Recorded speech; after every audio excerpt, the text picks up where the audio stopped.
বাংলাদেশ পরিস্থিতি নিয়ে উদ্বিগ্ন মুখ্যমন্ত্রী। ধর্মের উপর অত্যাচারের নিন্দা করে বাংলাদেশ প্রসঙ্গে বিধানসভায় বললেন মমতা বন্দ্যোপাধ্যায়। রাজ্যের ইসকন প্রতিনিধির সঙ্গে কথা বিধানসভায় জানিয়েছেন মমতা বন্দ্যোপাধ্যায়। বাংলাদেশের বর্তমান পরিস্থিতি নিয়ে উদ্বিগ্ন মুখ্যমন্ত্রী। ধর্মের উপর অত্যাচারের নিন্দা করি বাংলাদেশ প্রসঙ্গে বিধানসভায় বললেন মমতা। প্রতিনিধি সোমরাজ রয়েছে। সোমরাজ, বাংলাদেশ প্রসঙ্গে এবং পরিস্থিতি নিয়ে যথেষ্ট উদ্বিগ্ন মুখ্যমন্ত্রী মমতা বন্দ্যোপাধ্যায়, কি বললেন আজ বিধানসভায় এই বিষয়টি নিয়ে?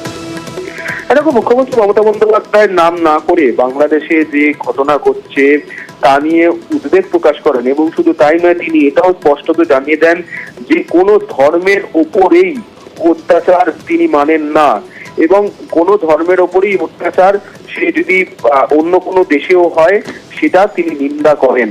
মুখ্যমন্ত্রী মমতা বন্দ্যোপাধ্যায় আজ যখন বিধানসভার অধিবেশনে বক্তব্য রাখছিলেন সেই সময় তিনি এই বিষয়টা স্পষ্ট করেন। পাশাপাশি তিনি এটাও বলেন যে কোনো ধর্মের ওপরই অত্যাচার তা মানা হবে না, সেটা নিন্দনীয়।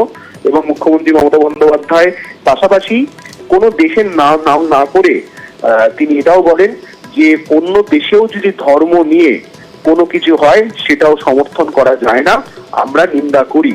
অর্থাৎ নাম না করে বাংলাদেশের ঘটনা নিয়ে মুখ্যমন্ত্রী মমতা বন্দ্যোপাধ্যায় গোটা বিষয়টি নিয়ে উদ্বেগ প্রকাশ করার পাশাপাশি গোটা বিষয়টি নিয়ে নিন্দা করলেন।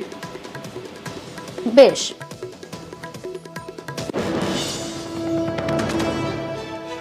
ওয়াকফ বিলের বিরুদ্ধে সরব মুখ্যমন্ত্রী। আলোচনা ছাড়াই বিল বলে অভিযোগ, রাজ্যকেও না জানানোর অভিযোগ মমতার।